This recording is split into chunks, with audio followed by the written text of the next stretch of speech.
गुरुब्रह्मा गुरुर्विष्णु गुरुर्देवो महेश्वरः गुरुसाक्षात् परब्रह्मा तस्मै श्रीगुरवे नमः। श्रीगुरुभ्यो नमः। श्री साईनाथाय नमः। जगद्गुरु श्री दत्तात्रेयाय नमः। ओम श्री साईनाथाय नमः। శ్రీ సాయి సచ్చరిత్రము 5వ అధ్యాయము. పెండ్లివారితో కలిసి బాబా తిరిగి షిరిడీ వచ్చుట, ఫకీరుకు సాయి నామమెట్లు వచ్చెను, ఇతర యోగులతో సహవాసము, బాబా దుస్తులు, వారి నిత్యకృత్యములు, వేప చెట్టు క్రిందనున్న పాదుకల వృత్తాంతం, ఈ కథ యొక్క పూర్తి వివరములు, మొహియుద్దీన్ తంబోలితో కుస్తీ, జీవితములో మార్పు, నీళ్లను నూనెగా మార్చుట, జౌహర్ అలీ అను కపట గురువు. పెండ్లివారితో కలిసి బాబా తిరిగి షిరిడీకి వచ్చుట. ఔరంగాబాద్ జిల్లాలో ధూప్ అనే గ్రామము కలదు. అచ్చట ధనికుడగు మొహమ్మదీయుడు ఒకడు ఉండెను. అతని పేరు చాంద్ పాటిల్. ఔరంగాబాద్ పోవుచుండగా అతని గుర్రము తప్పిపోయెను. 2 మాసములు వెతికినను దాని అంతు దొరకకుండెను. అతడు నిరాశ చెంది భుజముపై జీను వేసుకుని ఔరంగాబాదు నుండి ధూప్ గ్రామమునకు పోవుచుండెను. సుమారొక 9 మైళ్ళు నడిచిన పిమ్మట ఒక మామిడి చెట్టు వద్దకు వచ్చెను. దాని నీడలో ఒక వింత పురుషుడు కూర్చొని ఉండెను. అతడు తలపై టోపీ, పొడుగైన చొక్కా ధరించియుండెను.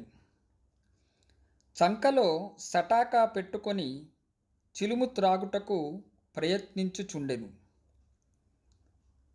దారి వెంట పోవు చాంద్ పాటిల్ను చూచి అతనిని పిలిచి చిలుము త్రాగి కొంత తడవు విశ్రాంతి తీసుకొనమని అనెను.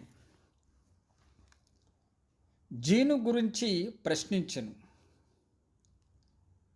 అది తాను పోగొట్టుకొనిన గుర్రముదని చాంద్ పాటిల్ బదులు చెప్పెను. ఆ దగ్గరలోనున్న కాలువ ప్రక్కన వెతకమని ఫకీర్ చెప్పెను. అతడచ్చటకు పోయి గడ్డి మేయుచున్న గుర్రమును చూచి మిక్కిలి ఆశ్చర్యపడెను. ఈ ఫకీరు సాధారణ మనుజుడు కాదని, గొప్ప ఔలియా అంటే సిద్ధపురుషుడు అయి ఉండవచ్చునని అనుకొనెను. గుర్రమును తీసుకొని ఫకీరు వద్దకు వచ్చెను. చిలుము తయారుగా ఉండెను. కానీ చిలుము వెలిగించుటకు నిప్పు, గుడ్డను తడుపుటకు నీరు కావలసి ఉండెను. ఫకీరు సటాకాను భూమిలోనికి గుర్చగా నిప్పు వచ్చెను. మరల అక్కడే సటాకాతో నేలపై మోదగా నీరు వచ్చెను. ఫకీరు చాపి గుడ్డముక్క ఆ నీటితో తడిపి నిప్పుతో చిలుమును వెలిగించెను. అటుల సిద్ధమైన చిలుమును ఆ ఫకీరు తాను పీల్చి తరువాత చాంద్ పాటిల్కి అందించెను. ఇదంతయు చూచి చాంద్ పాటిల్ ఆశ్చర్యచకితుడయ్యెను. ఫకీరును తన గృహమునకు అతిథిగా రమ్మని చాంద్ పాటిల్ వేడెను. ఆ మరుసటి దినమే ఫకీర్ పాటిల్ ఇంటికి పోయి అచ్చట కొంతకాలం ఉండెను. ఆ పాటిల్ గ్రామమునకు మునసబు. అతని భార్య తమ్ముని కొడుకు పెండ్లి సమీపించెను. పెండ్లి కూతురిది షిరిడీ గ్రామము. అందుచే కావలసిన సన్నాహములన్నయూ చేసుకుని పాటిల్ షిరిడీ ప్రయాణం అయ్యెను. పెండ్లివారితో కలిసి ఫకీరు కూడా బయలుదేరెను. ఎట్టి చిక్కులు లేక వివాహము జరిగిపోయెను. పెండ్లివారు ధూప్ గ్రామము తిరిగి వెళ్ళిరి. కానీ ఫకీర్ మాత్రం షిరిడీలోనే ఆగి అచ్చటనే స్థిరముగా నిలిచెను. ఫకీరుకు సాయినామం ఎట్లు వచ్చెను? పెండ్లివారు షిరిడీ చేరగనే ఖండోబా మందిరమునకు సమీపమున ఉన్న భక్త మహల్సాపతి గారి పొలములో ఉన్న మర్రి చెట్టు క్రింద బస చేసిరి. ఖండోబా మందిరమునకు తగిలియున్న ఖాళీ జాగాలో బండ్లు విడిచిరి. బండ్లల్లో ఉన్నవారొకరి తరువాత ఒకరు దిగిరి. ఫకీరు కూడా దిగెను. బండి దిగుచున్న యువ ఫకీరును చూచి భక్త మహల్సపతి రండి సాయి అని స్వాగతించెను. తక్కినవారు కూడా ఆయనను సాయి అని పిలవ ఆరంభించిరి. అది మొదలు వారు సాయిబాబాగా ప్రఖ్యాతులైరి. ఇతర యోగులతో సహవాసం. సాయిబాబా షిరిడిలో ఒక మసీదులో నివాసం ఏర్పరచుకొనిరి. బాబా షిరిడీకి రాక పూర్వమే దేవీదాసు అను యోగి షిరిడిలో ఎన్నో సంవత్సరముల నుండి నివసించుచుండెను. బాబా అతనితో సాంగత్యమునకు ఇష్టపడెను. అతనితో కలిసి కొంతకాలము మారుతి మందిరములోను చావడిలోనూ ఉండెను. కొంతకాలము ఒంటరిగా ఉండెను. అంతలో జానకీదాస్ గోసావి అను ఇంకొక యోగి అచ్చటకు వచ్చెను. బాబా అప్పుడప్పుడు ఈ యోగితో మాట్లాడుచుండెడివారు, లేదా బాబా ఉండు చోటుకు జానకీదాసు పోవుచుండెను. అటులనే పునతాంబే నుండి ఒక వైశ్యయోగి షిరిడి వచ్చుచుండెడివాడు. ఆయన గృహస్థుడు, పేరు గంగాగీరు. ఒకనాడు బాబా స్వయముగా కుండలతో నీళ్లు తెచ్చి పూల చెట్లకు పోయిచుండుట చూచి అతడు షిరిడీ గ్రామస్తులతో ఇట్లనెను: ఈ మణి ఇచ్చట ఉండుటచే షిరిడి పుణ్యక్షేత్రమైనది. ఈయన ఈనాడు కుండలతో నీళ్లు మోయుచున్నాడు, కానీ ఇతడు సామాన్య మానవుడు కాడు. ఈ నేల నిజముగా పుణ్యము చేసుకొనినది. కనుకనే సాయిబాబా అను ఈ మణిని రాబట్టుకొనగలిగెను. ఏవల గ్రామములో ఉన్న మఠములో ఆనందనాథుడను యోగి పుంగవుడు ఉండెను. అతడు అక్కల్కోట్కర్ మహారాజు గారి శిష్యుడు. అతను ఒకనాడు షిరిడీ గ్రామ నివాసులతో బాబాను చూడవచ్చెను. అతడు సాయిబాబాను చూచి ఇట్లనెను: ఈయన ఒక అమూల్యమైన రత్నము. సామాన్య మానవుని వలె కనిపించున్నప్పటికీ ఈయన మామూలు రాయి వంటివాడు కాదు. ఈయనొక అమూల్య వజ్రము. ముందు ముందు ఈ సంగతి మీకే తెలియగలదు. ఇట్లనుచు ఆనందనాథుడు తిరిగి ఏవల వెళ్ళెను. ఇది శ్రీ సాయిబాబా యవ్వనమున జరిగిన సంగతి. బాబా దుస్తులు వారి నిత్యకృత్యములు. యవ్వనమునందు బాబా తమ తల వెంట్రుకలు కత్తిరించుకొనక జుట్టు పెంచుచుండెను. పహల్వాను వలె దుస్తులు వేసుకొనెడివారు. షిరిడీకి 3 మైళ్ళ దూరములో ఉన్న రహతాకు పోయినప్పుడు ఒకసారి బంతి, గన్నేరు, నిచ్చమల్లె మొక్కలు తీసుకుని వచ్చి నేలను చదను చేసి వాటిని నాటి నీళ్లు పోయిచుండిరి. అనుదినము వామంతాత్య అను కుమ్మరి బాబాకు కాల్చని 2 పచ్చి కుండలను ఇచ్చుచుండెడివాడు. బాబా స్వయముగా బావి నుండి నీళ్లు చేది ఆ నీటిని ఆ పచ్చి కుండలలో తోడి భుజముపై మోసుకొని తెచ్చి మొక్కలకు పోసెడివారు. సాయంకాలము ఆ కుండలను వేప చెట్టు మొదట బోర్లించుచుండిరి. కాల్చని వగుటచే అవి వెంటనే విరిగి ముక్కలు ముక్కలగుచుండెడివి. ఇట్లు 3 సంవత్సరములు గడిచెను. సాయిబాబా కృషి వలన అచ్చట ఒక పూలతోట లేచెను. ఆ స్థలములోనే ఇప్పుడు బాబా సమాధి ఉన్నది. దానినే సమాధి మందిరం అందురు. దానిని దర్శించుట కొరకే అనేక మంది భక్తులు విశేషముగా పోవుచున్నారు. వేప చెట్టు క్రిందనున్న పాదుకల వృత్తాంతము.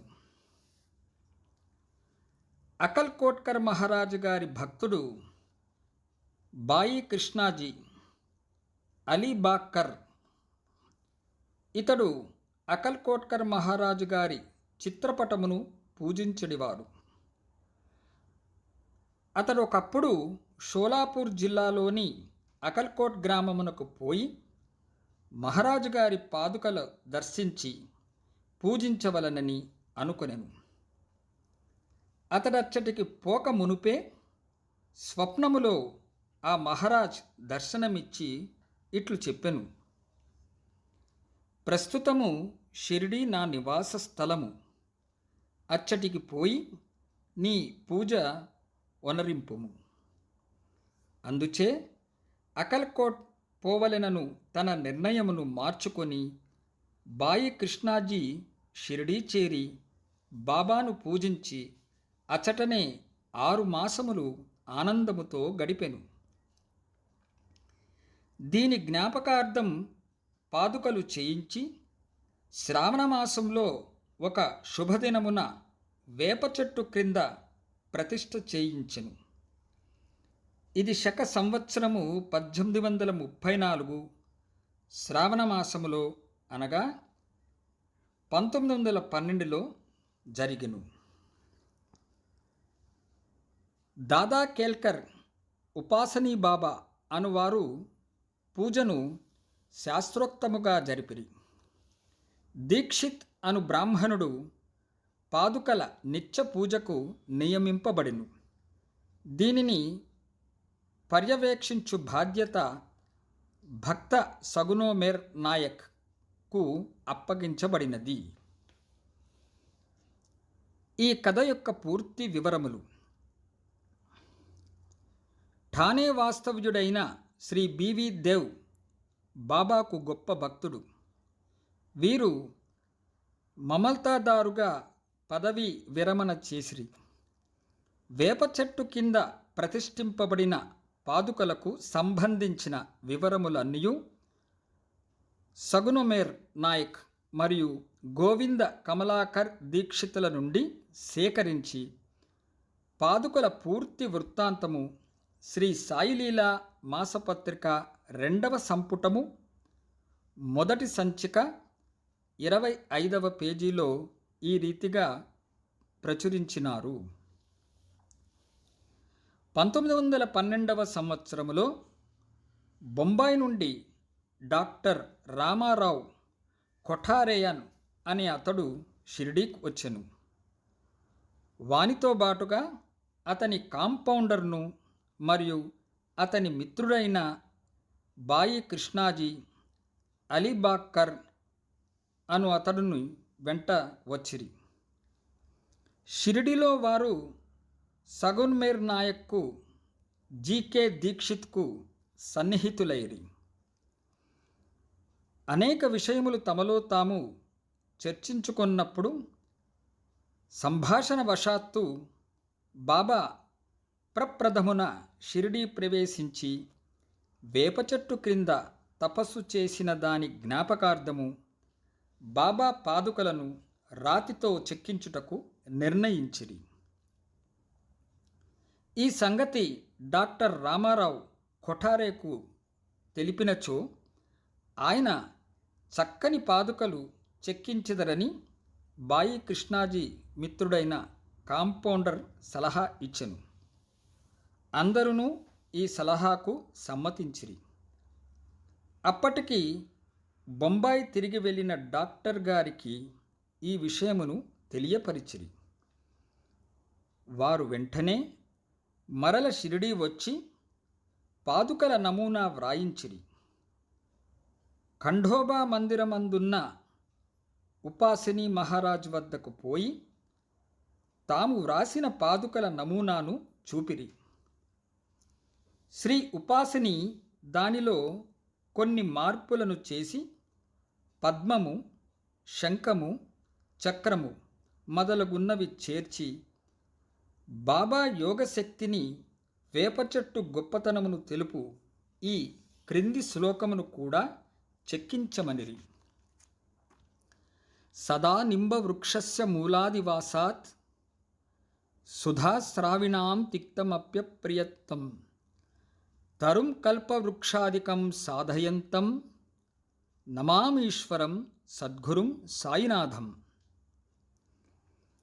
ఉపాసిని సలహాలు ఆమోదించి పాదుకలు బొంబాయిలో చేయించి కాంపౌండర్ ద్వారా పంపిరి.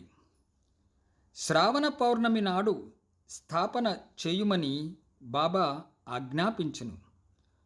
ఆనాడు 11 గంటలకు జీకే దీక్షిత్ తన శిరస్సుపై పాదుకలు పెట్టుకొని ఖండోబా మందిరము నుండి ద్వారకామాయికి ఉత్సవముతో వచ్చిరి.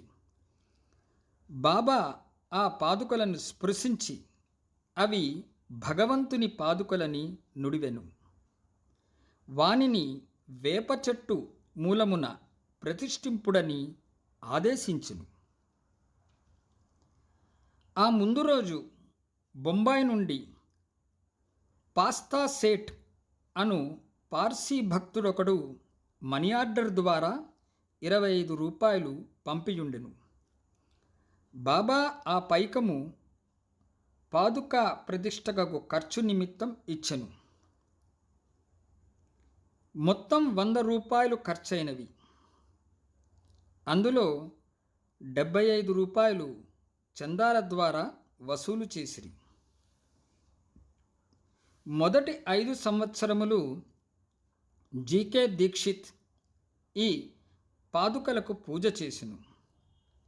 తరువాత లక్ష్మణ్ కచేశ్వర్ ఝాకెడ్ అనే బ్రాహ్మణుడు నానూనామ పూజారి పూజ చేయుచుండెను. మొదటి 5 సంవత్సరములు నెలకు 2 రూపాయల చొప్పున డాక్టర్ కొఠారే దీపపు ఖర్చు నిమిత్తము పంపుచుండెను. పాదుకల చుట్టూ కంచె కూడా పంపెను. ఈ కంచెయు పై కప్పును కోపర్గాం స్టేషన్ నుండి షిరిడీ తెచ్చుటకు 780 ఖర్చు సగున్మేర్ నాయక్ ఇచ్చెను. ప్రస్తుతం ఝాక్డే పూజ చేయుచున్నాడు. సగునుడు నైవేద్యమును దీపమును పెట్టుచున్నాడు. మొట్టమొదట బాయి కృష్ణాజీ అక్కల్కోట్కర్ మహారాజు భక్తుడు. 1912వ సంవత్సరములో వేప చెట్టు క్రింద పాదుకలు స్థాపించినప్పుడు అక్కల్కోట్కు పోవచ్చు మార్గమధ్యమున షిరిడీ యందు దిగెను. బాబా దర్శనము చేసిన తర్వాత అక్కల్కోట్ గ్రామమునకు పోవలెననుకొని బాబా వద్దకేకి అనుమతి ఇమ్మనెను. బాబా ఇట్లనెను, అక్కల్కోట్లో ఏమున్నది, అక్కడేల పోయెదవు, అక్కడుండే మహారాజు ప్రస్తుతము ఇక్కడనే ఉన్నారు, వారే నేను. ఇది విని భాయి కృష్ణాజీ అక్కల్కోట్ వెలుట మానుకొనెను. పాదుకల స్థాపన తరువాత అనేక పర్యములు షిరిడీ యాత్ర చేసెను. హేమాడ్ పంతునకి ఈ వివరములు తెలిసియుండవు.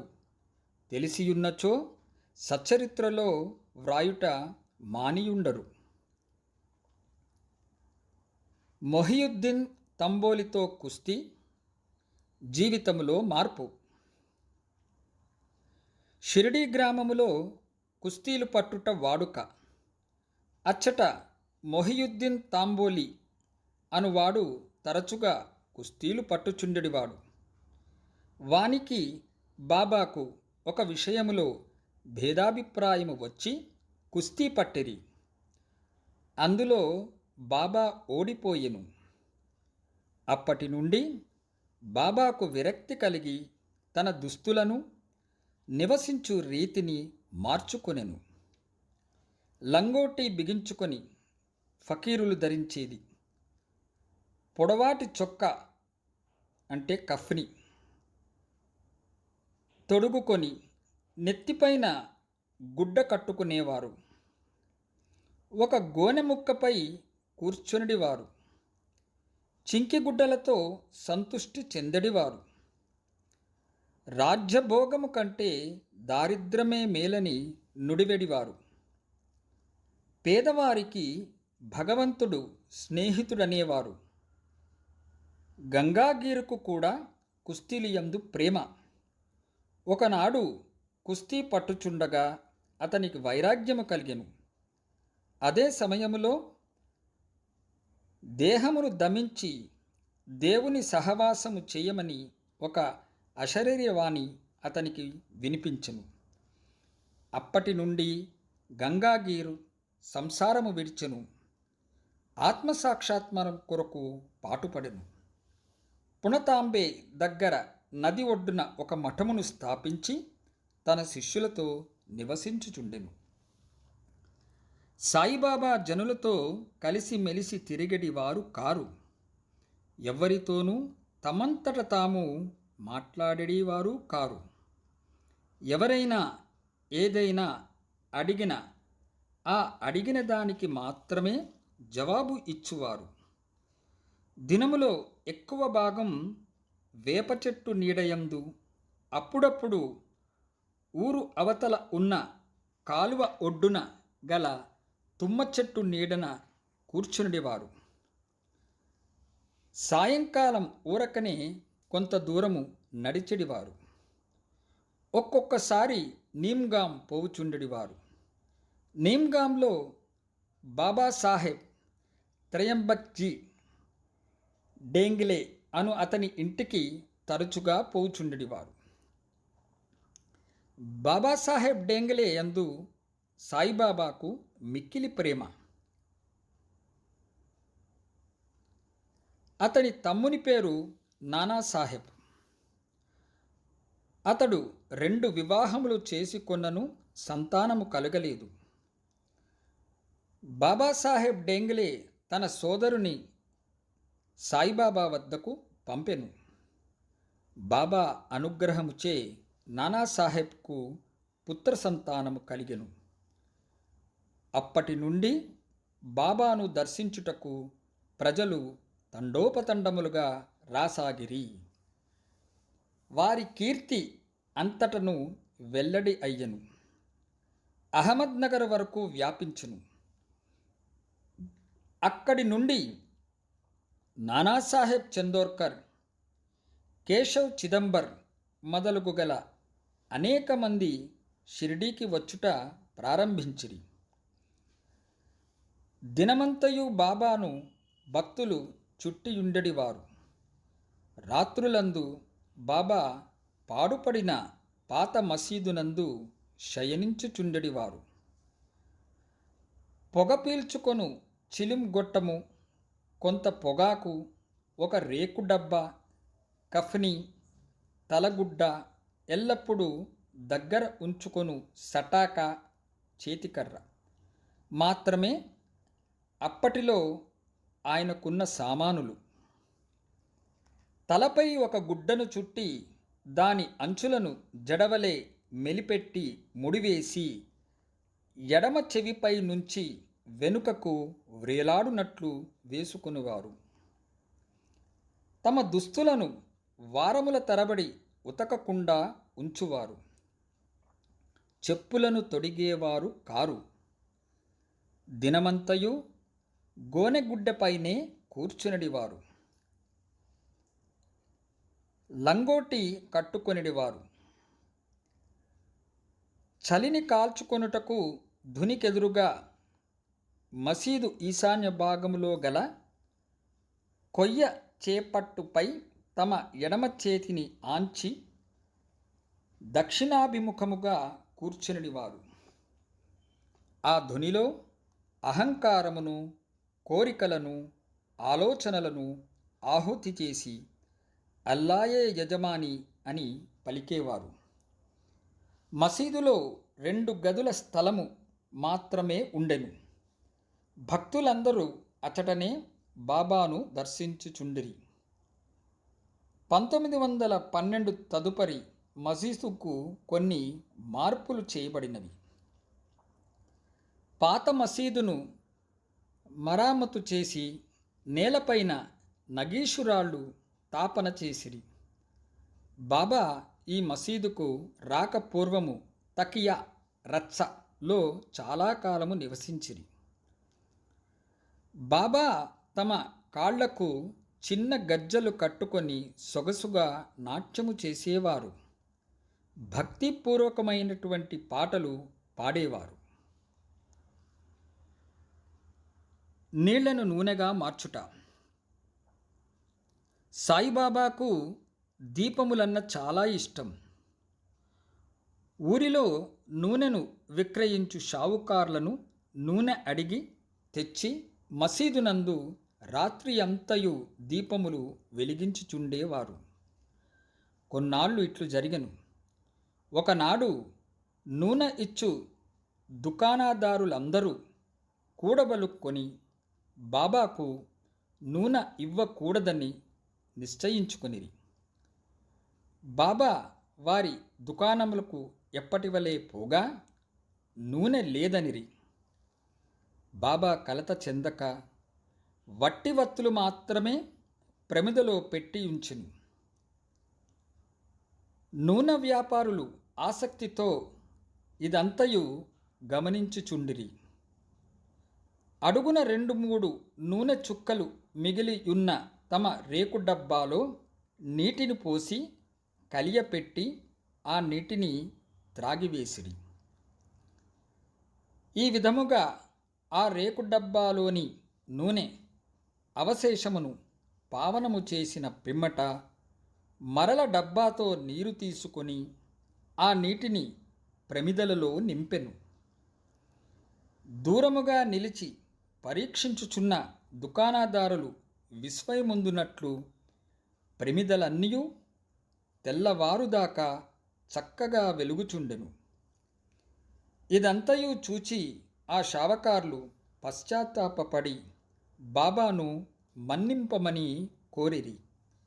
బాబా వారిని క్షమించి ఇకపైనైనను సత్యమును అంటిపెట్టుకుండమని హితవు చెప్పి పంపివేసిరి. జౌహర్ అలీ అను కపట గురువు. పైన వివరించినటువంటి కుస్తీ జరిగిన 5 ఏండ్ల తర్వాత అహ్మద్నగర్ నుండి జౌహర్ అలీ అను ఫకీర్ ఒకడు శిష్యులతో రహతాకు వచ్చెను. వీరభద్ర మందిరమునకు సమీపములో ఉన్న స్థలములో దిగను. ఆ ఫకీరు బాగా చదువుకున్నవాడు. ఖురాన్ అంతయు వల్లించగలవాడు. మధుర భాషణుడు. ఆ ఊరిలోని భక్తులు వచ్చి వానిని సన్మానించుచు గౌరవముతో చూచుచుండెడివారు. వారి సహాయముతో వీరభద్ర మందిరమునకు దగ్గరగా ఈద్గా అను గోడను నిర్మించుటకు పూనుకొనెను. ఈదుల్ ఫిత్తర్ అను పండుగ నాడు మొహమ్మదీయులు నిలుచుకొని ప్రార్థించు గోడయే ఈద్గా. ఈ విషయములో వివాదము లేచి అది ఘర్షణలకు తారితీసినది. దానితో జౌహర్ అలీ రహతా విడిచి షిరిడీ చేరి బాబాతో మసీదునందు ఉండుట సాగించెను. ప్రజలు వాని తీపి మాటలకు మోసపోయిరి. అతడు బాబాను తన శిష్యుడని చెప్పువాడు. బాబా అందులకు అడ్డు చెప్పక శిష్యుని వలె మసలుకొనిడివాడు. తరువాత గురు శిష్యులిద్దరూ రహతాకు పోయి అచ్చట నివసించుటకు నిశ్చయించుకొనిరి. గురువునకు శిష్యుని శక్తి ఏమియో తెలియకుండెను. శిష్యునికి మాత్రము గురువు యొక్క లోపములు బాగా తెలియను. అయినప్పటికీ బాబా ఆ కపట గురువుని ఎప్పుడూ అగౌరవించక శిష్యధర్మమును శ్రద్ధగా నెరవేర్చుచుండెడివారు. అప్పుడప్పుడు వారిరువురు షిరిడీకి వచ్చి పోవుచుండెడివారు. కానీ అధికముగా రహతాలోనే నివసించేవారు. షిరిడీలోని సాయి భక్తులకు బాబా ఆ విధముగా రహతాలో ఉండుట ఎంత మాత్రం ఇష్టం లేకుండెను. అందుచే వారందరూ కలిసి సాయిబాబాను మరల షిరిడీకి పిలుచుకొని వచ్చుటకు రహతా వెళ్ళిరి. వారు రహతాలో ఈద్గా వద్ద బాబాను ఒంటరిగా చూచి వారిని తిరిగి షిరిడీకి తీసుకుని పోవుటకై వచ్చినామని చెప్పిరి. జౌహర్ అలీ ముక్కోపి అని, ఆయన తనను విడిచిపెట్టడని, అందువలన వారు తన యందు ఆశ విడిచి ఫకీరు అక్కడకు వచ్చు లోపలే షిరిడీ మరలి వెళ్ళుట మంచిది అని బాబా వారికి సలహా ఇచ్చెను. వారిట్లు మాట్లాడుకొనుచుండగా జౌహర్ అలీ అక్కడకు వచ్చి బాబాను తీసుకొని పోవుటకు ప్రయత్నించుచున్న షిరిడీ ప్రజలపై మండిపడెను. కొంత వాదోపవాదములు జరిగిన పిమ్మట గురు శిష్యులిద్దరూ తిరిగి షిరిడీ పోవుటకు నిర్ణయమైనది. వారు షిరిడీ చేరి అచ్చటనే నివసించుచుండిరి. కొన్ని దినముల పిమ్మట దేవీదాస్ ఆ కపట గురువును పరీక్షించి అతని బండారము బయటపెట్టెను. చాంద్ పాటిల్ పెళ్లి బృందముతో బాబా షిరిడీ వచ్చుటకు 12 సంవత్సరముల ముందే 10-12 వయసులో దేవీదాస్ షిరిడీ చేరెను. వారు మారుతీ దేవాలయంలో ఉండేవారు. దేవీదాసు చక్కని అంగసౌష్ఠవము, తేజోవంతములైన నేత్రములు కలిగి నిర్వ్యామోహిత అవతారము వలె జ్ఞాని వలె కనపడుచుండెడివారు. తాత్యా పాటిల్, కాశీనాథ్ షింపి మొదలగు గల అనేక మంది దేవీదాసును తమ గురువుగా భావించిడివారు. వారు జౌహర్ అలీని దేవీదాస్ వద్దకు తీసుకొని వచ్చిరి. వారి మధ్య జరిగిన వాదములో జౌహర్ అలీ చిత్తుగా ఓడిపోయి షిరిడీ నుండి పలాయనము చిత్తగించెను.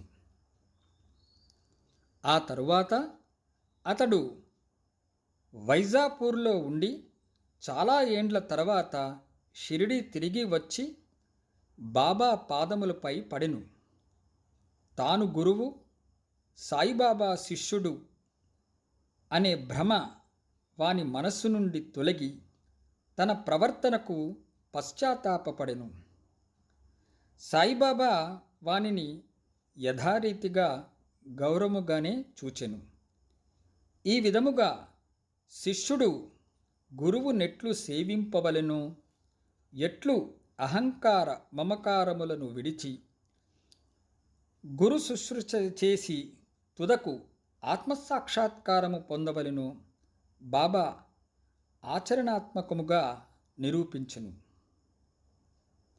ఈ కథ భక్త మహల్సపతి చెప్పిన వివరములను ఆధారముగా వ్రాయబడినది. 5వ అధ్యాయం సంపూర్ణం. సద్గురు శ్రీ సాయినాథార్పణమస్తు. శుభం భవతు.